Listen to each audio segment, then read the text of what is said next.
नमस्कार। आज हम स्टीफन आर कवे की बहुत ही जानी मानी किताब the 7 habits of highly effective people पर बात करेंगे।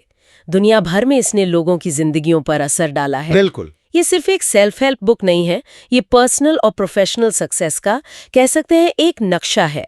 तो आज हमारा मिशन है इन आदतों को थोड़ा गहराई से समझना। सही कहा।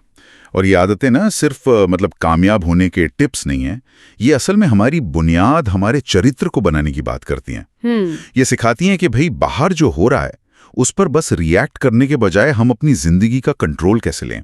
एक तरह से सिद्धांत केंद्रित जीवन। अच्छा, तो पहली आदत से शुरू करते हैं, प्रोएक्टिव बने। कोवे कहते हैं आप अपनी परिस्थितियों के नहीं, अपने फैसलों के उत्पाद हैं। इसका मतलब यही हुआ ना कि बस रिएक्ट मत करो, जिम्मेदारी लो, अपना रिस्पॉन्स चुनो। बिल्कुल। और ये सिर्फ पहल करना नहीं है, ये जानना भी है कि आप जा कहाँ रहे हैं। यहीं से दूसरी आदत आती है। हाँ। कि अंत को ध्यान में रखकर शुरुआत करें। मतलब हर काम, हर दिन ये सोचकर शुरू करें कि आखिर में हमें चाहिए क्या। अच्छा, जैसे अपना कोई पर्सनल मिशन स्टेटमेंट हो। हाँ, बिल्कुल वैसा ही। इससे ये पक्का होता है कि आप जो कर रहे हैं वो सच में आपके लिए मायने रखता है। सही बात है। जब पता हो कि जाना कहाँ है तो रास्ता चुनना आसान हो जाता है। और यहीं पर तीसरी आदत काम आती है, पहली चीजों को पहले रखें। हाँ। ये टाइम मैनेजमेंट से थोड़ा ज्यादा है। ये है प्रायोरिटी तय करना।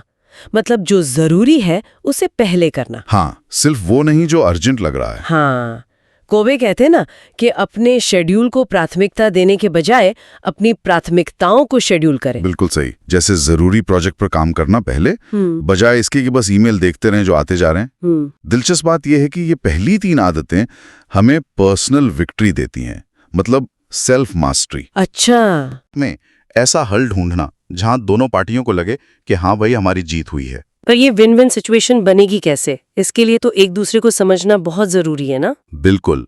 और यही 5वीं आदत है। हाँ, ये मुझे हमेशा बहुत पावरफुल लगती है। पहले समझने की कोशिश करें, फिर समझे जाने की। सही। हम में से ज्यादातर लोग सुनते इसीलिए हैं ताकि जवाब दे सकें। हाँ, मन में जवाब तैयार कर रहे होते हैं। एग्जैक्टली। ये आदत कहती है रुको, पहले सामने वाले को, उसकी फीलिंग्स को सच में समझो, ध्यान से सुनो। इससे रिश्ते बनते हैं। बिल्कुल। सुनना मतलब सिर्फ शब्द नहीं, एहसास समझना। और जब हम सच में एक दूसरे को समझते हैं ना, हाँ, तभी छठी आदत काम करती है, सिनर्जी बनाएं। सिनर्जी?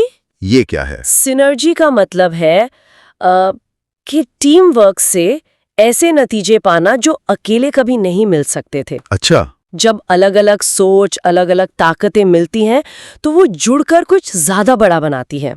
जैसे कहते हैं ना, 1 और 1 11। अरे वाह, ये तो कमाल है। रचनात्मक सहयोग। हाँ, क्रिएटिव कोऑपरेशन। तो ये हो गई 6 आदतें। अब इन सबको बनाए रखने के लिए, इनको लगातार इस्तेमाल में लाने के लिए भी तो कुछ चाहिए होगा। बिल्कुल। यहीं आती है 7वीं आदत, और शायद सबसे अहम। कौन सी? आरी तेज करें। Sharpen the saw. आरी तेज करें मतलब खुद पर इन्वेस्ट करना। आप अपनी सबसे बड़ी संपत्ति हैं। तो अपने शरीर का ध्यान रखना, दिमाग को तेज रखना, इमोशनली और स्पिरिचुअली, मतलब अपनी आत्मा को भी रिचार्ज करना। अच्छा, चारों आयाम। हाँ, फिजिकल, मेंटल, इमोशनल और स्पिरिचुअल, इन चारों में खुद को रिन्यू करते रहना। इसके बिना बाकी आदतें कैसे टिकेंगी? बात तो सही है। ये तो वो नींव है जिस पर सब कुछ टिका है। हाँ, ये लगातार नवीनीकरण, रिन्यूअल की आदत है, बैलेंस लाती है। तो कुल मिलाकर देखें तो कव्वे की ये 7 आदतें हमें याद दिलाती हैं कि असरदार होने का मतलब तेजी नहीं, सही दिशा है। बिल्कुल। ये सिर्फ सक्सेस पाने में मदद नहीं करती, बल्कि एक मजबूत कैरेक्टर बनाने और एक उद्देश्य के साथ जीने का रास्ता दिखाती हैं। हाँ। और श्रोताओं के लिए एक सोचने वाली बात छोड़ जाते हैं। हाँ, बताइए। इन 7 आदतों में से कौन सी एक आदत आपको लगता है कि अगर उसे आज से ही, मतलब पूरी तरह से अपना लिया जाए, तो शायद हमारे रोज की जिंदगी में, हमारे नजरिए में सबसे बड़ा और पॉजिटिव बदलाव ला सकती है? दिलचस्प सवाल है, सोचने वाली बात है।